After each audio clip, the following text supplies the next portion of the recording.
Howdy folks, today let's talk about the Geshelli, I think I'm saying that wrong, Geshelli Archel 3 Pro. This particular amplifier has been a long time in the making.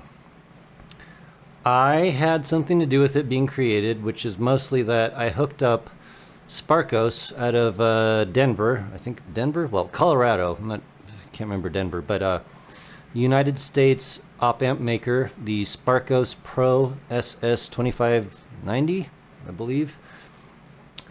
They are the top of the line, the best op-amps that exist in the entire world. Their metrics and specifications and ratings are better than an APX machine. And so I went back and forth with Geshelli, Jesus, with the original Archel 2.5 XL.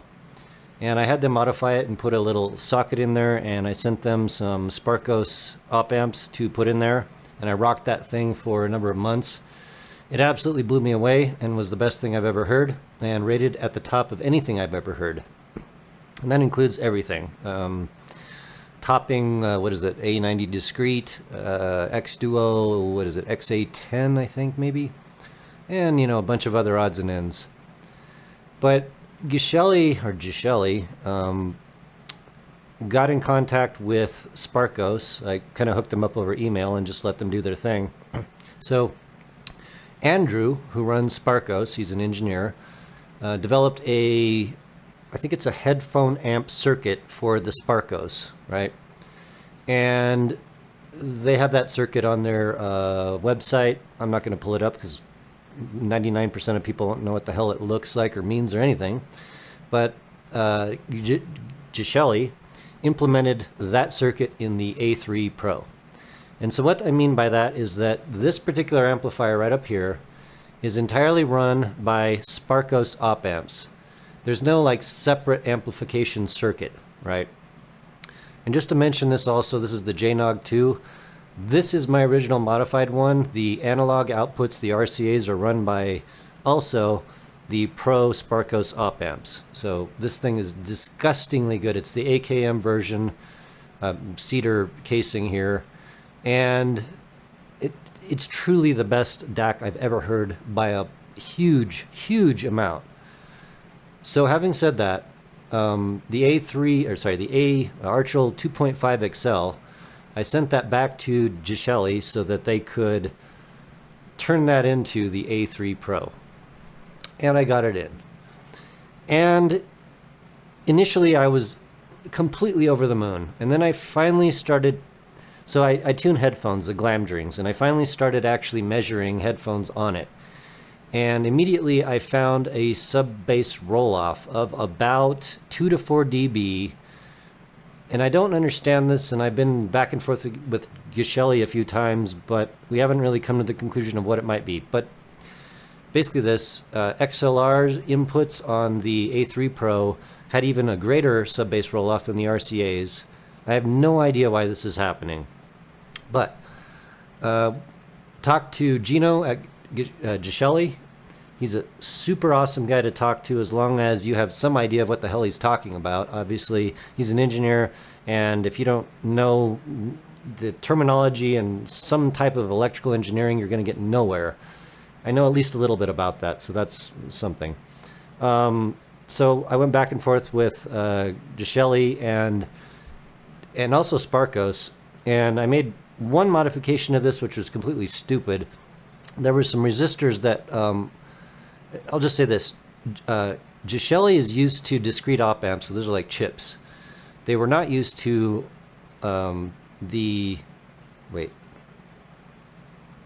discrete, God, my brain isn't working right now. Basically, right, one chip op-amps versus Geshelli is used to one chip op-amps. You can just stick in something and use them. And Sparcos is another beast entirely. It takes kind of a circuit around it to make it just perfect. And so I bypassed some resistors that were in that circuit, and they were the wrong ones. Put those back in. So I have actually taken this apart and modified it. Now, the thing that fixed it for in-ears, and I would say this, that I talked to Geshelli for a long time, and then they've done APX machine tests on this guy, and it is ruler flat from about 10 hertz to 20,000 hertz. Ruler flat, as you would expect from a top-end amp. However, there's still something going on with the, I think it's possibly impedance. I'm not 100% sure. And I haven't quite nailed down what the impedance is, the output impedance on this, because when I found the roll-off, I immediately started modifying it without testing the circuit. Now, I do believe Geshelli will be testing the correct circuit and the output impedance to put that on their website, and I kind of told them that we need to know that. But it shouldn't be super high, but something was happening. So what ended up fixing this guy for me was this. Let me grab this up here.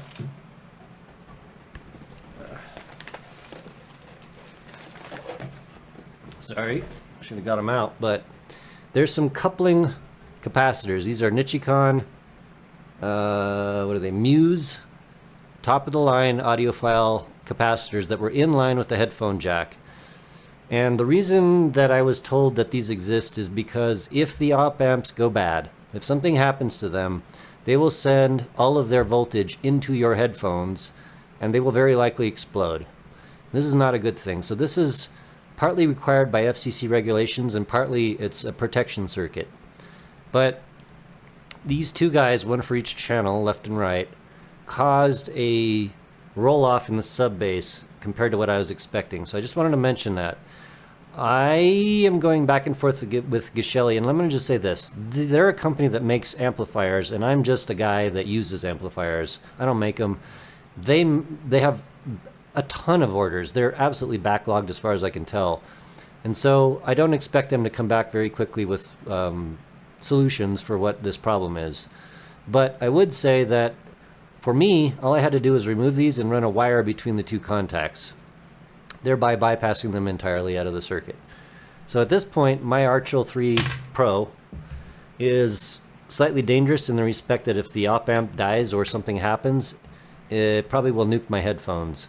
Now I would also say that Sparcos has extremely high quality stuff, and I don't expect that to happen, but I'm going to mention it on video because it's a thing, and I was told that. These are for protection and possibly required by FCC regulations, so I don't know how this is going to end up in the future, but I do know that Gino told me that perhaps we can find bigger, better capacitors that will not have a roll-off and thereby provide protection, excuse me, and also have the correct amount of bass, sub-bass, for very, very low impedance headphones. Now, I think the Archel 3 Pro is 2 watts, sorry, 2 watts.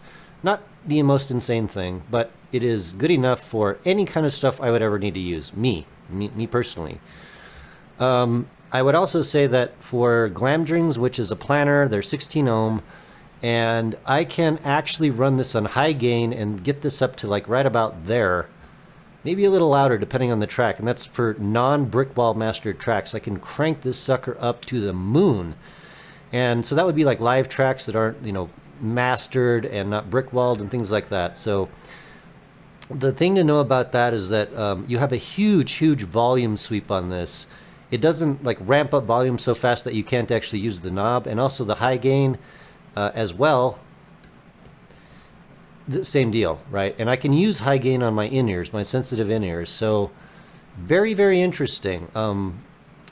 Clearly this thing has plenty of power, but you know, it's kind of like the interaction between the synergy between your headphones and the way this works that's going to matter. Let's talk about sound.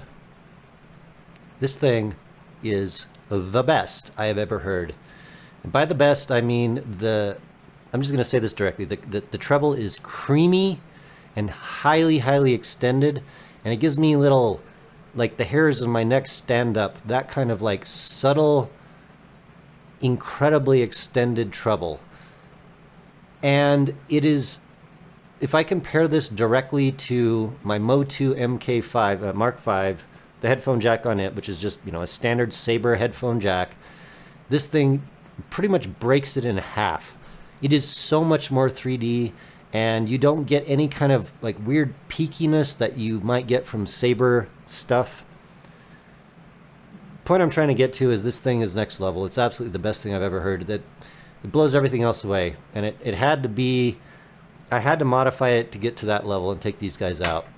But at this point, this thing is just, it's absolutely like, it's like putting on, you know, comfortable socks or underwear or something.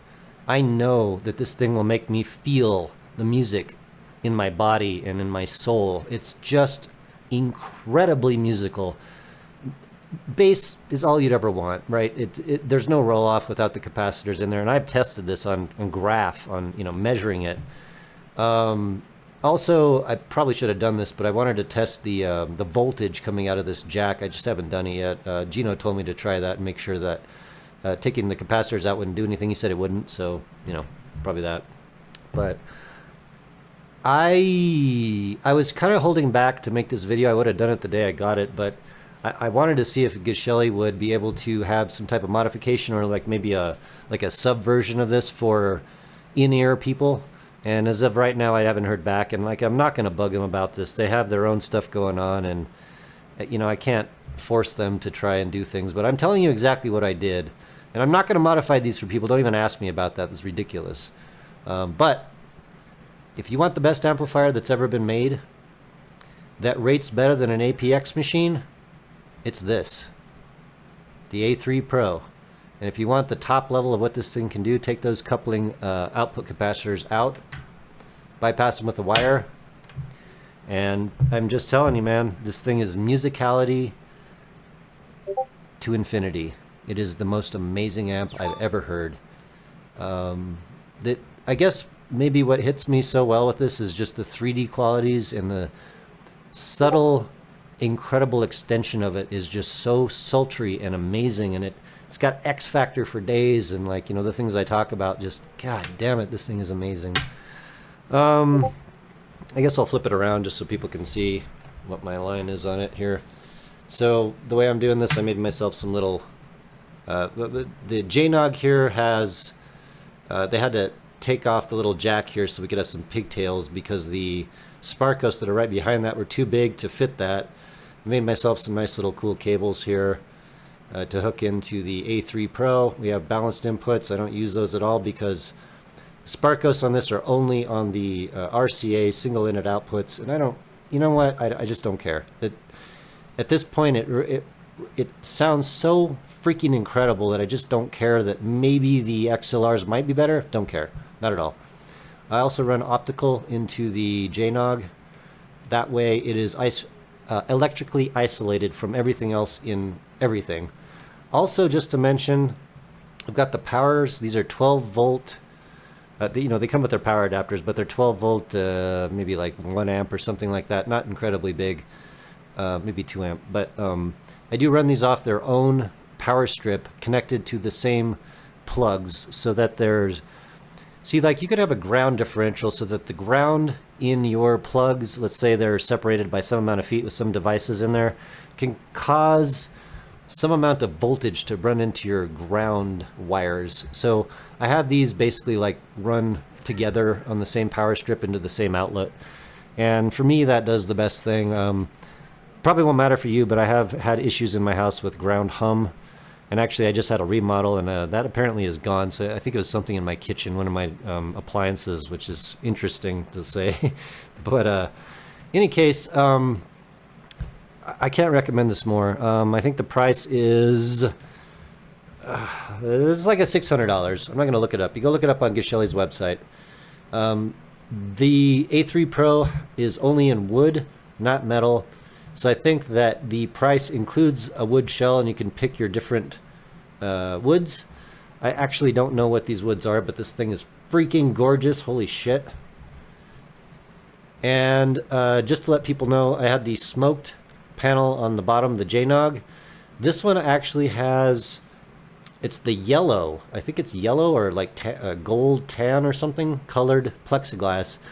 And then you can't tell because it looks so damn good with the wood. So when I was picking stuff, I didn't realize how good that would look. Just to mention, if you like this look, get the yellow with the wood, because it just, you know, it blends really well together. Whereas the smoked down there is a little bit dark, just a little bit. I don't mind it, but just a thing, just to mention.